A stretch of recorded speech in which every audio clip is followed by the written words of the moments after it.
Jadi kapan saat-saat yang paling Allah suka?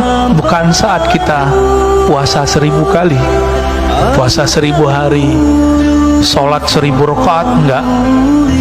Allah sangat suka kepada hamba 2 saat. Pertama, saat dia menyaksikan si hamba itu butuh kepada Allah. Berarti Allah ini sangat suka jika hamba itu bermanja-manja kepadanya. Apakah sudah bermanja-manja kepada Allah malam tadi? Belum ya? Kita merasa kita pinter ya, hebat, saya bisa lo tahajud. Orang begini Allah gak suka lihat, Pak. Tapi ketika dia bangun, alhamdulillah ya Allah, Engkau bangunkan aku. Ketika sujud, dia mengatakan, ya Allah, malam ini banyak orang yang tidak bisa sujud. Sekarang Engkau takdirkan, Engkau gerakkan kepalaku untuk sujud. Dibaca ayat, dia katakan, ya Allah, lidah ini banyak dosa, tapi Allah izinkan membaca namamu. Nama Allah berat nggak? Saya udah pernah nyebut ini, Pak. Nama Allah berat nggak? Kurang berat apa? Nama ini jika ada di bumi, satu orang jadi bumi nggak jadi kiamat.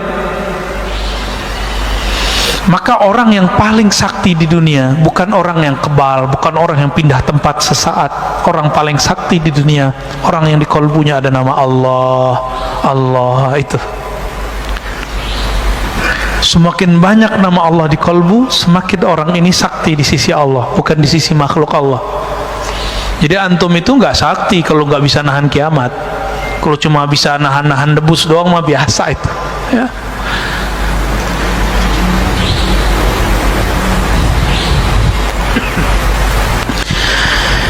Lalu apa gelaran orang? Gelar orang yang merasakan 2 hal ini, merasa butuh kepada Allah, memerlukan Allah, dan merasa hina di hadapan Allah. Apa sebutan orang ini? Sebutannya Abdullah, hamba Allah. Maka antum coba lihat, ini gelar Nabi loh ya. Jadi Nabi itu ini sering dipahami terhadap tasawuf.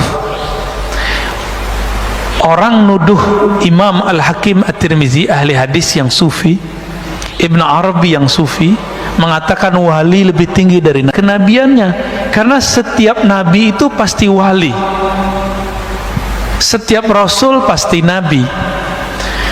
Kewalian itu inti dari seorang nabi. Ala inna awliya Allah la khaufun alaihim wa lahum yahzanun. Ketahuilah sungguhnya wali-wali Allah. Apa arti wali Allah? Kekasih. Maka kewalian itu artinya kekasih. Bab cintanya seorang wali itu lebih tinggi daripada bab nubuatnya, gitu maksudnya. Bukan berarti seorang wali yang bukan nabi lebih tinggi daripada seorang nabi. Itu keliru besar. Nggak ada begitu di kitab Fususul Hikam. Imam Ibn Arabi tidak pernah mengatakan itu. Tanda orang yang menuduh Ibn Arabi mengatakan nabi lebih mulia, wali lebih mulia daripada nabi, dia tidak khatam satu kitab tipis, separuh kitab ini, Pak, kitabnya Fususul Hikam judulnya. Kitab tipis saja nggak khatam, gimana kitab yang 9 jilid Al-Futuhat Al-Makkiyah?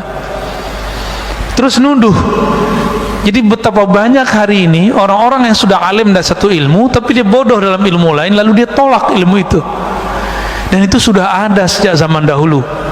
Maka kemarin kita ngaji dengan beberapa komunitas teman-teman kita, ngaji kitab judulnya Risalah Al-Laduniyah karya Al-Imam Hujjatul Islam Abu Hamid Al-Ghazali. Beliau menceritakan latar belakang menulis kitab Risalah Laduniyah itu. Apa kata beliau? Ada teman saya datang melaporkan lawan debatnya yang mengatakan ilmu itu cuma ilmu yang tertulis di kitab, yang nggak tertulis di kitab yang kita pahami sekarang berarti nggak ada, ilmu ngada-ngada gitu. Maka belum nulis kitab Ar-Risalah Al-Laduniyah. Ini saya mau nanya, Pak, ilmu itu yang di kitab ini atau yang dalam hati saya? Maka kitab ini antum bawa, antum langsung berilmu nggak? Seandainya ilmu itu di kitab, coba bawa kitab ini, antum langsung berilmu. Enggak, ilmu enggak di sini. Ilmu itu ada di dada seorang yang berilmu.